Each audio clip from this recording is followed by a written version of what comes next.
We're chatting with some industry heads from both aviation and rail to really get to the bottom of who has the best value proposition when it comes to the A to B experience. Let me first introduce you to our first panelist for this discussion, Mr. Tero Taskila. Tero has worked as the CEO of Estonian Air, CCO of Air Baltic, and VP at Gulf Air. He has a wealth of knowledge and experience in the airline industry and is very ideal to give us some insight into passenger experience. Welcome, Tero. Yeah, thank you. Good morning. Great to have you on board.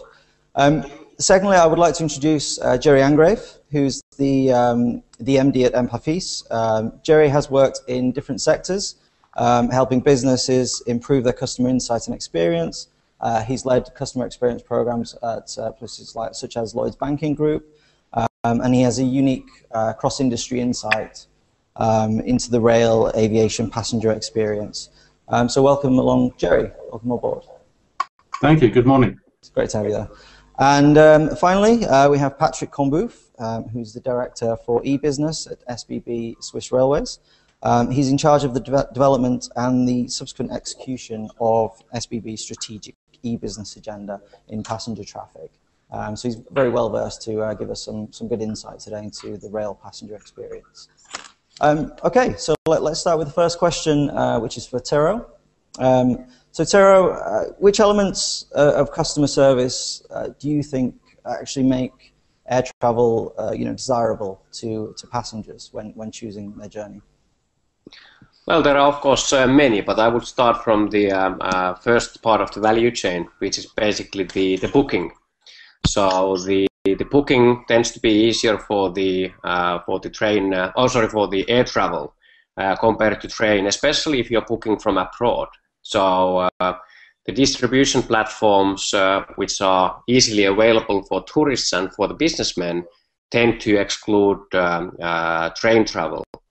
Also, the speed is of course important. So many parts, and I would say most part of the Europe, the speed is still faster with the air travel than it is with the train. Even if you include the airport experience, going through the security and also traveling to the airport. Then of course one could say that the price is a customer service element, and the air travel tends to be cheaper on highly competed routes. Of course, it is more volatile than the train travel. And then of course you have elements of luxury, getting your feet off the ground. You have loyalty programs. You have a human touch on board. So, and that's a critical element. So even if the low-cost airlines, they try to sell you something and you don't get free food or coffee anymore, but still there is a customer interaction by the train staff at the inside the aircraft, and for some that's actually an important element as well. Okay, fantastic. So you think there's more interaction there with in the airplane in the airport than there will be for the rail passenger journey. It's interesting. What are your thoughts on this, Jerry, from your perspective as customer experience sort of expert in this area? I think Tero is absolutely right in terms of the humanisation of air travel is so important these days. The bar of expectation is so high in terms of people know they're good.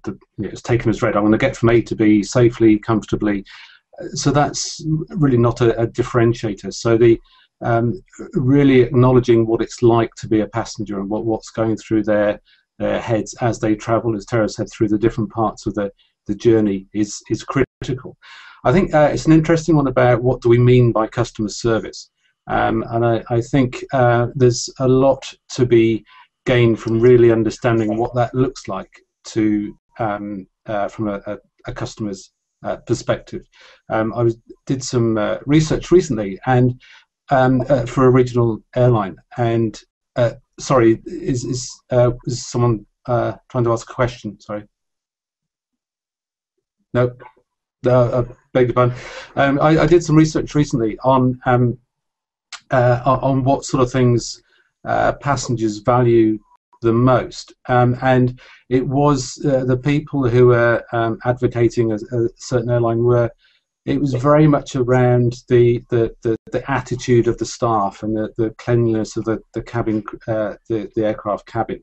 People who were saying, "I never want to fly with this airline again," it was very much around the lack of communication at a point when they needed it most. So when there was a schedule change, or when there was a delay, or even cancellation, the lack of information at that point was critical, and it was those experiences that really influence their choice next time.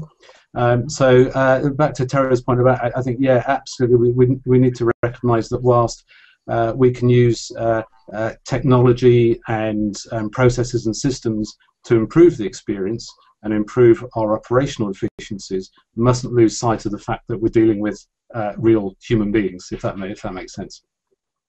Yeah, no, that's a very very interesting point, Jerry, you make. I mean, so the real-time updates for the customer, that is helping enhance the experience, and this is how airlines can increase their customer experience and their loyalty.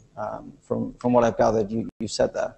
Well, yeah, no, exactly, and just as a very quick example, if I'm travelling, I get a text message the day before to say, "Mr. Angrave, you're flying from such and such an airport at 8 o'clock in the morning. Wish you a happy flight. Please don't forget to turn up 2 hours before." So that's fine. What then happens is I turn up to the airport only to find that the flight has been cancelled, and it's been cancelled for some time, but there's no text about that. And then I'm left to fend for myself. And the residual thought is thinking, well, how hard can it be? You can communicate with me when it suits you, but you're not when it probably doesn't suit you, because you need me to come to the airport and spend money. And I understand all the commercial pressures behind that, but I think there are just ways of managing those experiences just a little bit more effectively. Okay. Thanks for that, Jerry. And I mean, Patrick, what are your thoughts on this from a rail perspective? I pretty much like the last episode my colleague just mentioned.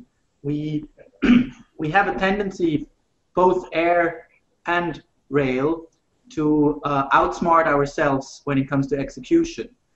It's a brilliant idea to text message the day before, but then when you don't have something like an event hub where operations guys can hand in their schedule changes or delays or even cancellations of flights or trains for that matter, then it just is a nuisance, and it creates even, it backfires at the end, as opposed to creating a good customer experience. Generally speaking, I can say that I don't see really the competition between rail and air as being the predominant fact today. It's more a co-opetition. Whereas in the 4-hour range of travel, both air and rail are very competitive. When it goes beyond that, then I really see it as being, they are complementing each other. And in many cases, where I come from in Switzerland, an air travel starts with the train travel, because parking fees at the airports are so prohibitively high that it just doesn't make sense to go there by car. And walking is probably not advised with big luggage either. So at the end of the day, you're going to take the train there. And there I think it's good to engage both airlines and train operators to create the seamless and smooth customer experience right from the start. Where my colleague just mentioned earlier, it starts with ticketing. So you should be able to have some sort of intermodal ticketing, hassle-free, without going through 12, 14 different booking systems and get your ticket within a few clicks. And that, I have to admit, we are not fully there yet. Okay, so you think Patrick, that it's not really about air competing with rail. It's maybe about the two complementing each other. Pretty much. I mean, that's what we see being a small country in the middle of Europe, that whenever it comes to the 4-hour radius, so any travel between a Swiss metropolitan area to Paris, Frankfurt, Munich, Milano, there is a lot of market share to be shifted from airlines to rail, because with high-speed relations, we are in beyond or even on under the 4-hour radius, and with going to the airport, security measures, frequent delays, you are easy to beat that of rail travel by taking the train.